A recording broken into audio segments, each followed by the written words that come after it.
Shalom. I'm going to give all the glory and praises to Yahweh, Bahashem, Yahweh Shai, Bahashem, Rakah, Kodash, the Branch Apostles, the elders, great millstone, Shalom to the hopeful elect, which are the remnant of the Israelites and the Israelite foreigners. That don't like us, but they are us, Shalom. All right, the title lesson going to be faith and endurance. I'm going to get it in James 1, chapter 1, start at verse 2 in NLT. And if you can see it, that's basically what is right. That's the title right there, faith and endurance. All right, so James 1, verse 2. Dear brothers and sisters, when trouble come your way, consider it an opportunity for great joy. For you know that when your faith is tested, your endurance has a chance to grow. So basically, the Lord is letting it be known. Well, James is telling us, all the Israelites, that when we come across troubles that's throwing us off, we need to take it in great joy. Because that's an opportunity for us to grow, to have more faith, to have more endurance, the more strength to endure, the more strength to have faith to go through what we need to go through, to maintain, basically.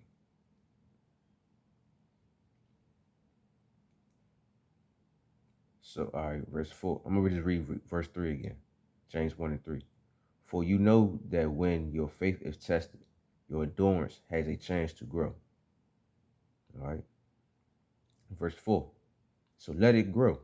For when your endurance is fully developed, you will be perfect and complete, needing nothing. So when you go through things, trials and tribulations, the fiery trial come about, just know that's your chance to grow for the next stage, to be stronger, to be prepared, basically. And you ain't gonna really need too much because you fully developed. You already prepared. You ready. And that's what we basically looking forward to have faith and endurance to be prepared for the times we in right now. All this hell about to break loose. People about to start lunching down here, about to enforce that micro stuff. You already know that shit in your hand. All that. Wild beasts about to be out here. People about to be raped.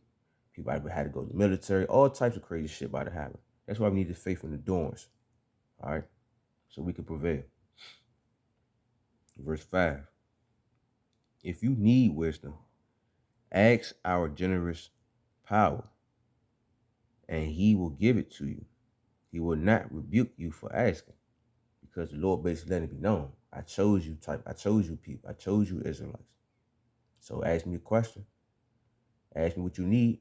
I got you. As long as you maintain that faith and then doing the things that I put upon you.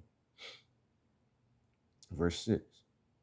But when you ask him, be sure that your faith is in Yahweh Ba'ashem Yahweh Shai, Ba'ashem Rakah Kodash alone. Do not waver for a person with divided loyalty. For the Shalom, do not waver, for a person with divided loyalty is as unsettled as a wave of the sea that is blown and tossed by the wind. So basically, he's saying, James is letting it be known, when you need endurance, you need wisdom, talk to the Lord. But don't come at him and don't be around people that say they're going to half-ass do it. If they sincerely want to seek the Lord, they're going to do it. But if they involved in a bunch of things on damn way they're not supposed to be involved into, don't talk to the Lord. And don't even be around them type of people. All right.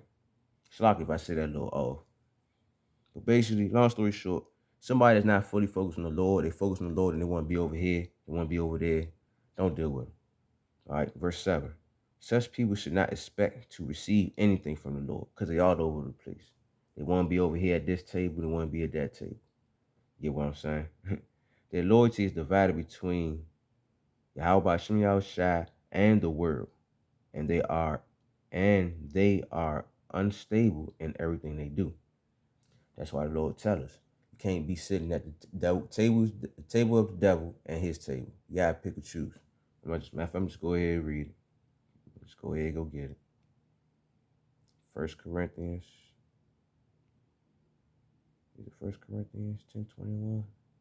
Keep forgetting.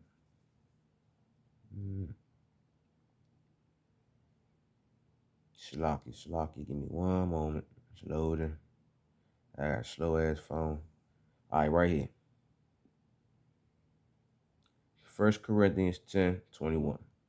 Ye cannot drink the cup of the Lord and the cup of devils. Ye cannot be partakers of the Lord's table and the tables of devils. So you gotta pick one. The Lord said, if you ain't following me, you're following the wickedness. You're following the deceivers. You're following the devils. So that's what it is. All right, now let me get back to James 1, verse 8, NLT.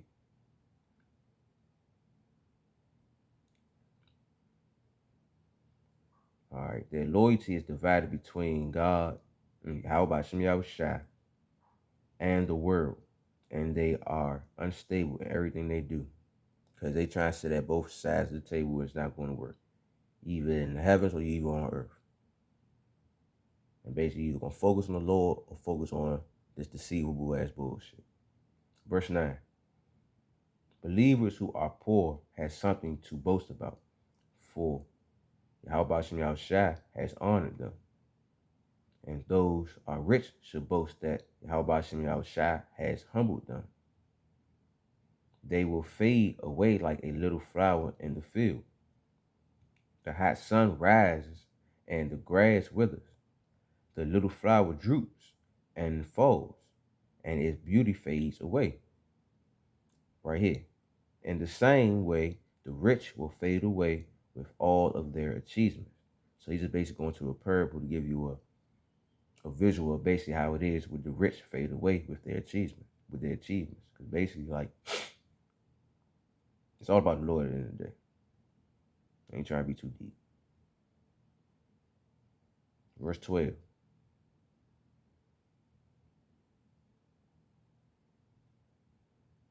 I'm slocking, reading something. All right, verse 12. Yahweh Shem Yahushua, bless those who patiently endure patiently endure testing and temptation.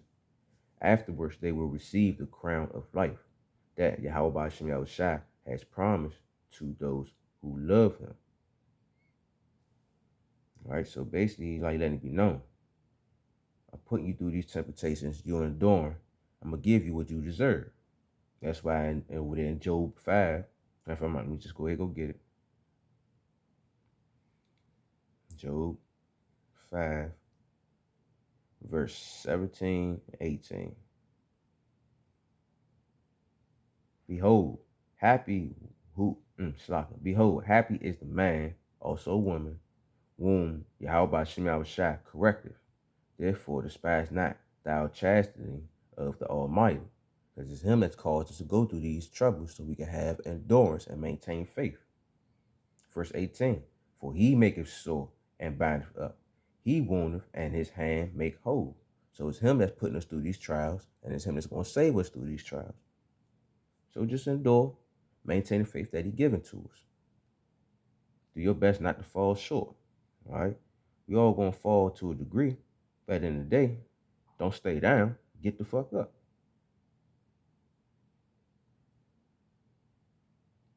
All right, let me get back to James 1 NLT. All right, verse 13. And remember, when you are being tempted, do not say, Yahweh Shem Yahushua is tempting me. Yahweh Shem Yahushua is never tempt to do wrong, and he never tempts anyone else. Because the Lord wants you to do right. He going to make sure you do right. He sent Satan out here to do that. That's his job, to make your ass fall short, to see if you going to stay down or you going to get up. All right, that's what he made you do.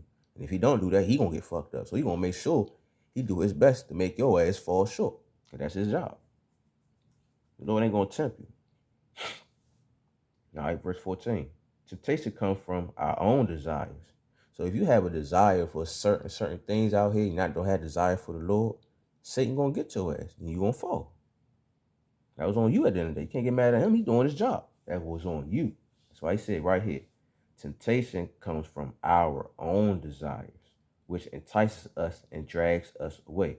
So whatever you got on your mind, the Lord going to give that to you. And Satan going to get your ass if you ain't focused on the Lord. All right, verse 15. These desires give birth to sinful actions because you got the wrong desire. You don't have the desire of the Lord. And when sin is allowed to grow, it gives birth to death. You don't want that. I don't need to break that down. Verse 16. So don't be misled, my dear brothers and sisters. Whatever is good and perfect comes down to us from Yahweh Shai, Shalaka. Comes down to from Yahweh, our Father, who created all the lights in the heavens. And he never changes or casts a shifting shadow. This is him at the end of the day. Gotta keep in mind, Yahweh created his son, created his son, and 144,000 created everything. What for Yahweh creating his son, none of this wouldn't be here. So, our Father. Verse 18, I'm gonna close out right here. He chose to give birth to us by giving us his true word.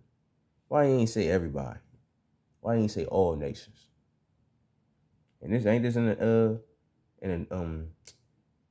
New Testament too? James 1:18 in the NLT. He chose to give birth to us by giving us his true word. All right, so only the Israelites got this word. They were the only ones got these laws. That's why their ass is the main ones that went in captivity to every last nation, because the laws were given to us, not everybody else. We'll read that again. James 1:18.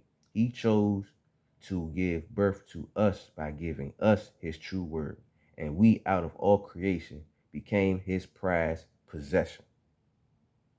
And we out of all creations, out of all the creations, became his prized possessions. That's why we got the faith and we got to endure this, because he gave this to us. He didn't get this to everybody else. All right.